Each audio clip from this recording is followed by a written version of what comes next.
Right, back in the chair after being away for a week. Now, while I was traveling, of course, it just so happens that Tudor is going to launch a new watch.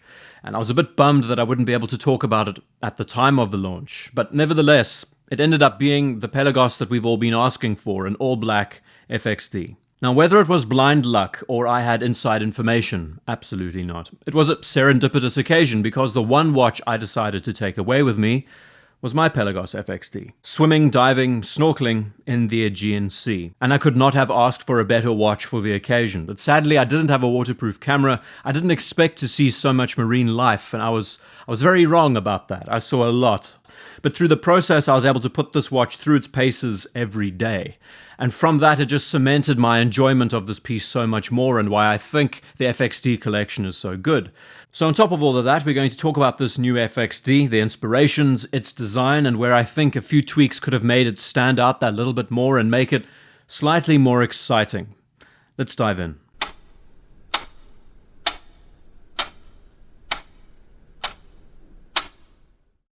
For what must be 2 years, I'd like to think that I have sung the praises of the Pelagos FXD more than most.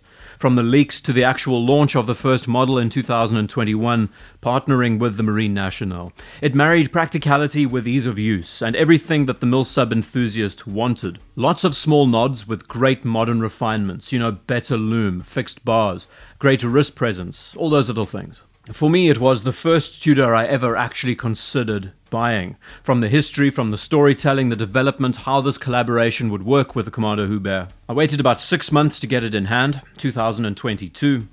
The rest is history. But then, and even now, it's had a delayed fuse. I don't think it's caught on anywhere near as much as Tudor hoped. No doubt, it's more of an enthusiast's watch. Its size might turn people away. The fact that it does lack a lot of elements, like a bracelet and other features that the original Pelagos had. And for most, the more rounded option to go for is the Pelagos 39mm. More on that later. Now, in just 1 year, we have seen the launch of 2 FXDs. Earlier in the year, the partnership with Red Bull Racing, a regatta timing chronograph with a composite case, and some interesting choices in colors. Of course, my whole argument around this watch, and it being quite an odd choice, is that the original FXD was designed to follow very specific instructions. It was built for a purpose, for a very direct task. To see the fully graduated bezel not being factored into the equation very much, or the entire purpose of its slim case being swept aside for the favor of a chronograph complication, it was an odd choice. I felt, and I still feel in a way, that it is a dilution of the original FXD DNA in order to sell more products. Plain and simple. Now, this new model is not that different. It's a far more grounded FXD with a simple black dial and black bezel. And now with this addition pairing with the US Navy, it feels a lot more in line with its roots, and in there I really like it.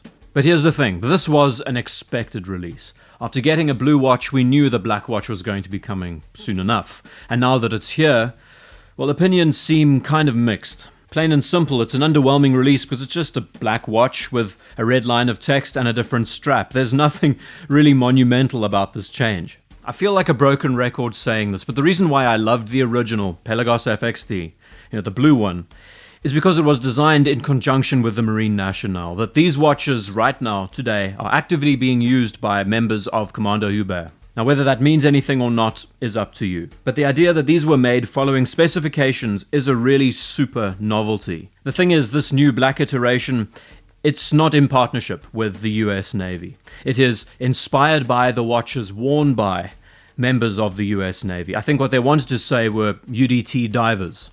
There's a big distinction between inspired by and in partnership with. So let's talk about the real mainstays of the USN over the decades. The first reference that really took off in the late 50s was the reference 7924, Tudor's Big Crown Submariner, worn extensively by divers as scuba became the norm. But the real icon, I would say peak Tudor, for the United States Navy, for the underwater demolition teams, a watch that should have been used as the chief inspiration for this sort of watch if they're going to throw the US into the equation, is the 7928.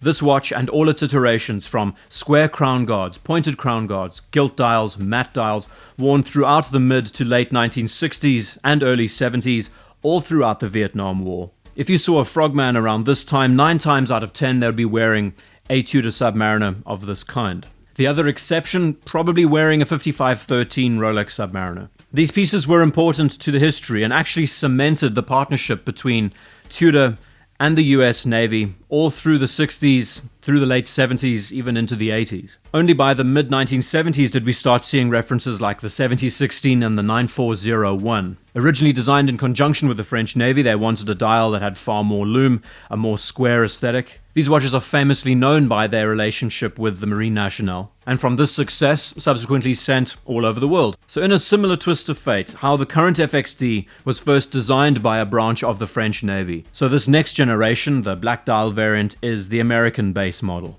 I think the main reason why this was quite an underwhelming launch is sometimes our expectations exceed the final product. And in this case, this watch just looks like a beefed up version of the Pelagos 39, a watch that we are well acquainted with. Just a dash of red across the dial and a red line through the fabric strap doesn't a unique watch make, especially when it comes to modern Tudor. We have seen this formula used again and again, looking at Black Bay chronographs, looking at the Pelagos 39, even to an obscure model like the Tudor P01. Because we have seen this kind of approach already so many times, and the fact that this design has already been shared in blue, the more utilitarian black dial model just doesn't look as exciting as we would have hoped. So there are some areas of improvement with this watch, in some ways toning it down, toning it back, as well as trying to add something a little bit more surprising. In a quick mock-up I threw together, I tried to eliminate all of the red elements, in some way to create a harmony between the black variant and the blue variant, because ideally you want to own both. As an enthusiast, I think especially in this sort of category where it's a very specific kind of watch, having two MilSubs isn't a bad thing. To make the black Pelagos FXD a little bit more versatile in that way, I would have removed the red line of text on the dial, which opens up many more options for strap changes and choices to go after. But then I did some more digging and I realized that there is a left-hand Snowflake Submariner that was made and issued in the 1980s, I think to the French forces. So why not flip the script quite literally and make it a left-hand drive? And in that way you end up with two diametrically opposed mirror images of the FXD together. Personally, I think the subtlety and the simplicity in this case is a little bit more exciting. It did not need red involved, but that's just my opinion. What makes the FXD such a brilliant companion? Well, I first didn't want a watch that was reflective, and it turned out good in my favor. I had an encounter with a barracuda, and all I can tell you is that it pushed me out the water very fast, multiple times. I encountered tuna, other fish that like shiny objects, and to have a watch that's matte with a Velcro strap, it was easy to take on, take off, not worry about scratches. The bidirectional bezel was great because I could loosen up all the sand and salt that got caught inside it. I swam down as deep as 10 meters, and from there, being able to read the watch was a breeze. The bezel was fantastic, albeit you're not really using it very much while you're in the water, you're so distracted, but nevertheless, you're able to keep time to the exact minute, and I think it was pretty good. But the versatility of the watch doesn't stop there. Being able to dress it up in the evenings, swapping it over to a khaki strap, that's normally my go-to. It felt just as appropriate traveling through airports as it did in the sea. And I'll honestly say it made for a far better swimming and diving experience than I ever expected. So is the FXD a watch for you? Maybe, maybe not. It's a bit more specialized, it's a bit more unique, it feels like a MilSub for the modern era. And I think depending on the success of these models, we're going to see a green variant soon enough. It's almost natural that that's going to be the next step, right? But I will say that there are pieces that I think are absolutely worth experiencing if you can. In my case, I dig them for the specifications. I can't believe that we have a watch of this caliber today. I love that the most important details are front and center and everything else is in the background. So then in keeping with the earlier generations of the Pelagos, black or blue, it's up to you.